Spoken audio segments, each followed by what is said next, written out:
नाज़रीन, गली मोहल्लों में अगर एक दूसरे का एहसास किया जाए तो ज़िंदगी खूबसूरत हो जाती है, और अगर यही एक दूसरे के साथ छोटी छोटी बातों पर बहस व तकरार की जाए तो ज़िंदगी अजीरन हो जाती है। आइए देखते हैं लतीफ़ी स्ट्रीट में क्या हो रहा है। पंछी ते परदेसी प्यार जद पाउंदे फिर नहीं जांदे हानियां वेख लम्ही अजमा के। वारे वाह बट मियां, आज तो बड़े गुनगुन आ रहे हो। बस मौसम अच्छा है लतीफी मियां।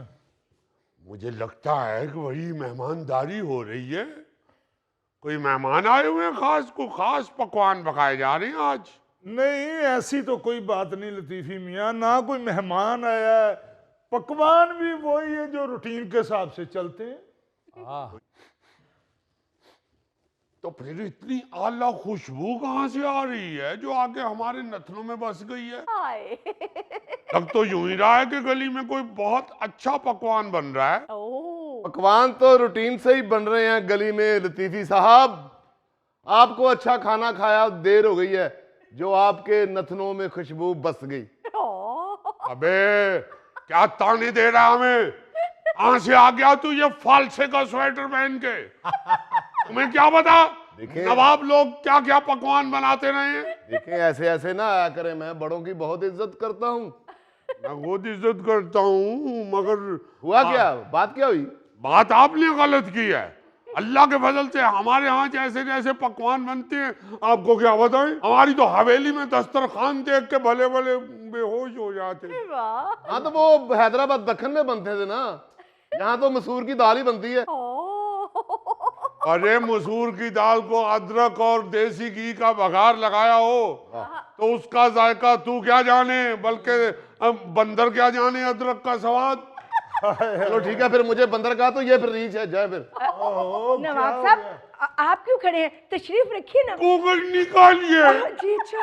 और गैर आदमी बैठे हुए हैं, आप घूंघट निकाले बगैर बाहर आ जाती हैं। गलती हो गई।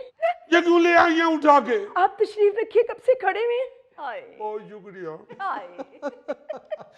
नवाब साहब, बहुत जल्दी गुस्से में आ जाते हैं आप। फरीद मियाँ, इनके हुस्न पे समझौता नहीं हो सकता। हम नहीं चाहते कि ये बगैर घूंघट के बाहर आए और इनका चेहरा कोई और देख ले। मोहब्बत सच्ची है इनको हमारे साथ। खाक अच्छी मोहब्बत है आपकी तरफ से, हमारी तरफ से है सच्ची मोहब्बत। वो देखिए मोहल्लेदार ताने दे रहे हैं कि आपके घर में कभी मसूर की दाल के अलावा कुछ पका ही नहीं है। नवाब साहब, इसमें हमारा क्या कसूर है? आप जो ला कर देते हैं हम वही पका देते हैं।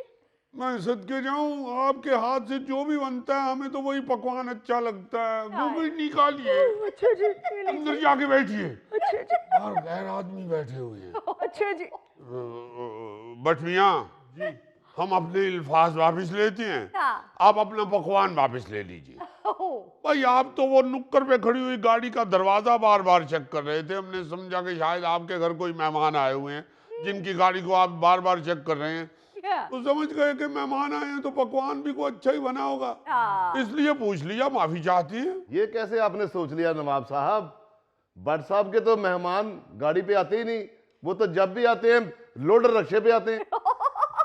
अबे ओ बेवकूफ, वो मेरे चचे का बेटा इधर आया है पाकिस्तान में, वो न्यूयॉर्क होता है। उनकी गली में पैप डल रहे थे गाड़ी, इसलिए वो यहाँ खड़ी कर गया है। अरे वाह बट, क्या बोंगी मार रहे हो। चचा का बेटा न्यूयॉर्क होता है और गली में पाइप डल रहा है और गाड़ी खड़ी करने की जगह ही नहीं बची। लानत है ऐसी न्यूयॉर्क की रिहाइश पे।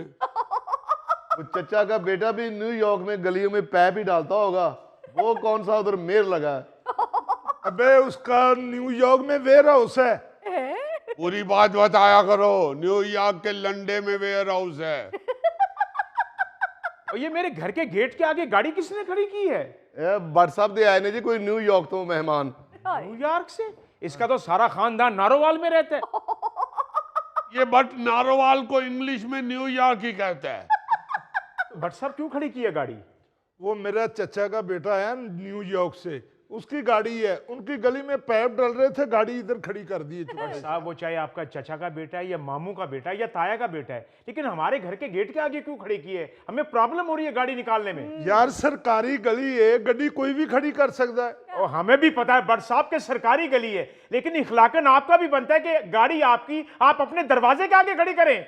और साढ़े दरवाजे अगे गड्डी आ ही नहीं सकती, गली तंग है। फिर क्यों गाड़ी वाले मेहमान बुलवा लिए हैं? ये मसला है, हैं? खबरदार अगर बट साहब नाल उच्ची आवाज नाल गल कीती ते तो ऊंची आवाज में क्यों ना बात करूं? बट साहब हॉस्पिटल में दाखिल है। वे अस्पताल च दाखिल होवे तू, वे अस्पताल च दाखिल होन तेरे अगले पिछले, वे अस्पताल च दाखिल होवे तेरा सारा खानदान, मेरे बट साहब क्यों अस्पताल च दाखिल होन? सुनती हो, बाहर मत आइएगा, बाहर इंशाल्लाह लड़ाई बढ़ सकती है। अस्तगफुरुल्लाह लतीफी साहब, कुछ होश के नाखून लें, कुछ अकल करें। यार आपके मोहल्लेदार आपस में लड़ लें, बजाय इसके कि आप लड़ाई को खत्म कराएं, आप दुआएं दे रहे हैं, इंशाल्लाह कह रहे हैं कि लड़ाई बढ़ सकती है। ये मोहल्ले वाले जलती पे तेल का काम करने वाले हैं। अरे कौन सा जलती पे तेल, आप लोगों ने बड़ी पुलाव की देग चढ़ाई हुई है। चुगताई साहब कुछ तो एहसास करें, आपने भी आते साथ ही चढ़ाई शुरू कर दी। फरीद साहब चढ़ाई क्यों ना करूं, इन्होंने अपने मेहमानों की गाड़ी हमारे दरवाजे के आगे खड़ी कर दी है। भाई हमारे भी तो मेहमानों ने आना होता है। हाय टीपू, चल चल के मेरे तो पाँव दुखने लग पड़े हैं। सही कहा फुफ्फो। मेरे तो पाँव में अब जूता भी लगने लग पड़ा है। इधर बैठ जाएं आप लोग, बैठ जाएं। शुक्रिया जी। शाजिया बहन सॉरी, असल में इन्होंने अपनी गाड़ी हमारे दरवाजे के आगे खड़ी कर दी थी। नहीं तो ये अपने घर के आगे गाड़ी खड़ी करें ना, आपके घर के आगे गाड़ी क्यों खड़ी की है इन्होंने? बस ये मनहूस लोग हैं। ओ हाय मनूस तू, मनूस तेरे मेहमान।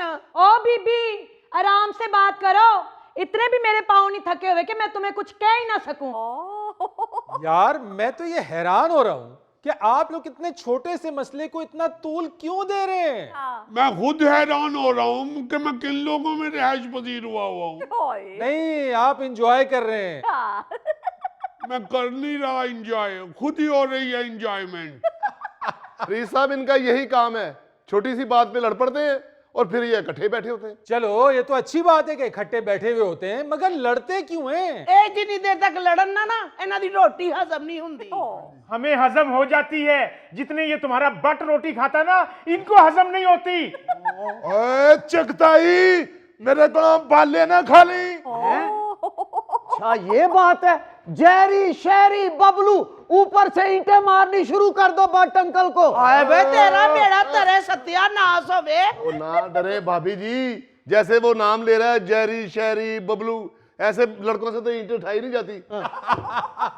ओ बाबर अंकल, ये तो हम लतीफी चचा की वजह से चुप हैं, वरना अब तक आधी ट्राली ईंटों की नीचे आ जानी थी। सुन रहे हैं, सुन रहे हैं, ये तो अल्लाह के फजल से सिर्फ इस गली का नाम लतीफी स्ट्रीट है, इसलिए यहाँ हंगामा नहीं होने देते। अच्छा, वरना जो ये लोग हरकतें करते हैं, हर वक्त इधर पुलिस मौजूद हो, वो तो पुलिस वाले कहते हैं कि भाई लतीफी साहब खुद ही हैंडल कर लेंगे, इसलिए वो यहाँ नहीं आते और ये